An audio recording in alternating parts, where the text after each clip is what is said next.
My name is Jack Krasinski and I make videos on the internet. Today we tackle the age-old question of, was Jimmy Fallon ever funny? No, he wasn't. Moving on. What I really want to talk about is a passion I rarely get to ramble on and on about in front of a camera: musical theater.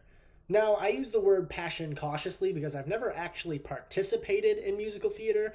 I've just had a deep appreciation for it for a very long time. Mostly because of the brilliance of one man, Lin-Manuel Miranda. God, I hope calling him brilliant doesn't backfire soon. Lin-Manuel Miranda got me into musical theater through Hamilton, like I think he did for many people. I'd like to say that I got into it because of the revolutionary music style or the fantastic story. In reality, I liked it so much because I could get the whole story just by listening to the cast album. Through Hamilton, I ended up going deeper and deeper into this medium until I landed back at Miranda's feet with In the Heights. I fell in love with a mix of Latin, R&B, and classical Broadway styles, and the characters who were relatable to even a white suburban kid from Buffalo like this doofus. But as I lie in anticipation of the movie adaptation of In the Heights, I started to notice some connections between it and Hamilton. So now let's play the game called, are these two stories thematically connected, or does the writer only know how to write about one thing? Most of what these two musicals have in common is thematic, but there is an interesting mirroring between the two leads, both played by Lin-Manuel Miranda. Hamilton is an immigrant obsessed with escaping his origins, while Usnavi is an immigrant obsessed with refining it. But both of them end up in the same place: understanding what they already have. In the Heights is a little all over the place thematically, but that's to be expected when you're juggling a massive cast of characters and the realization of an entire neighborhood.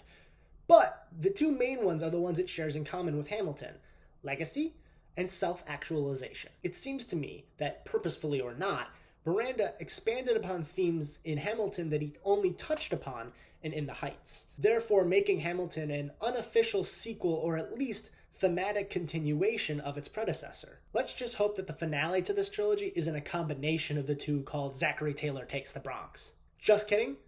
I want that right now. Please? For simplicity, I'm only going to be talking about the stage versions of both of these productions, but the In the Heights film version is fantastic, and I highly recommend it, especially if you need a pick-me-up. Let's start with legacy because it is a little bit simpler. Miranda touches upon legacy in the Heights through characters like Usnavi, Nina, and Abuela Claudia, who all deal with how their past has come to affect their present. Specifically, this musical deals with legacy from the perspective of the past, aka how the past affects the present. It isn't until the finale, aptly titled Finale, that we begin shifting to the perspective of the future, with lines like, "Without me, who keeps our legacy?" and "Who's gonna notice when we're gone?"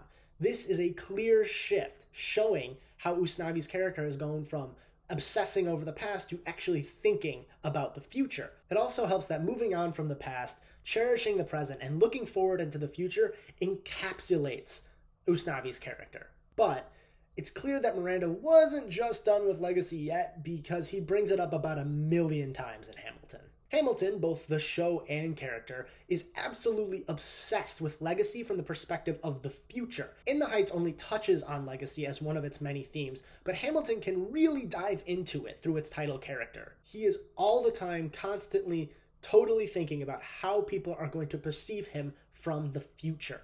And this corrupts his character. It leads him down a very dark path. Where In the Heights uses legacy as more of a positive force, Hamilton touches on the darkness of it, how it can lead you down a dark path and corrupt your personhood. Hamilton acts as a sequel in this way, deepening and complicating the themes laid out in the original play. Now on to self-actualization. One could argue that every story is about self-actualization because that's kind of what character development is.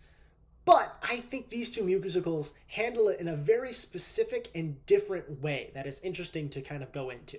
In the Heights is primarily about the actualization of its four leads: Usnavi, Benny, Nina, and Vanessa.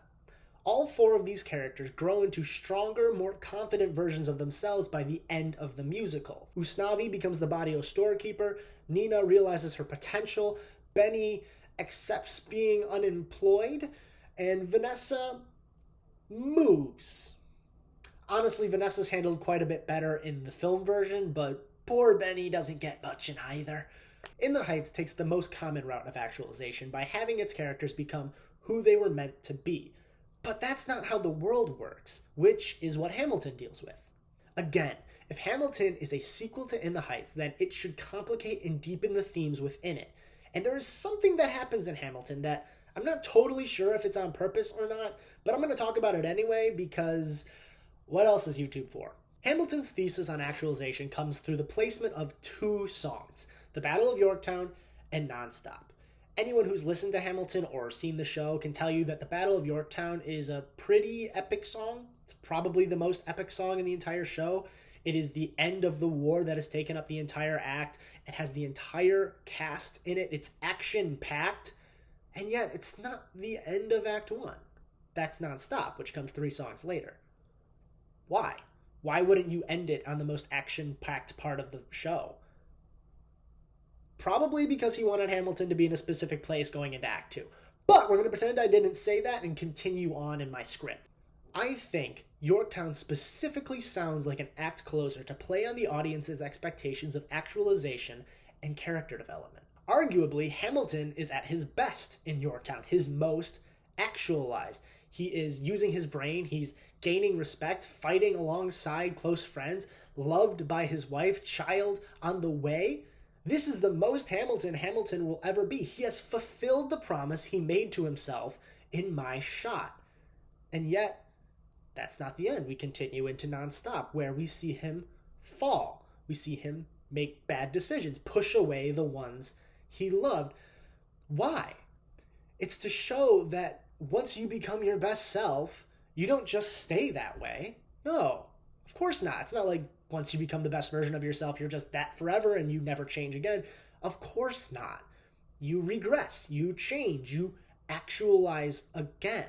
Hamilton does not end the story as the best version of himself like the leads in the Heights. In Hamilton, we see Hamilton at the end of the show becoming a totally different person. Someone his younger self likely would have gawked at both in My Shot and the Battle of Yorktown. It's a more realistic picture of actualization. This is the complication of that theme. In the Heights makes it seem like you become the best version of yourself and then you're set for life. You never have to worry about it again. But Hamilton understands that actualization is a lifelong struggle. You constantly have to deal with it. It still sounds weird to think of Hamilton as a sequel to In the Heights.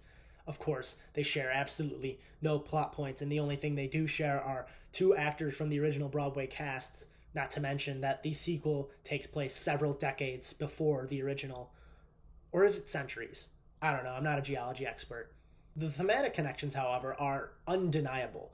It could easily be chalked up to Miranda maturing as a writer, and that's definitely part of it, but I think there is genuine value in consuming these productions together. Apart, they tell 2 beautiful, if not completely factually inaccurate, stories, but together they show the maturing of 2 major parts of human existence. Oh fuck, I can't end this video on a serious note, shit. Poop. Poop!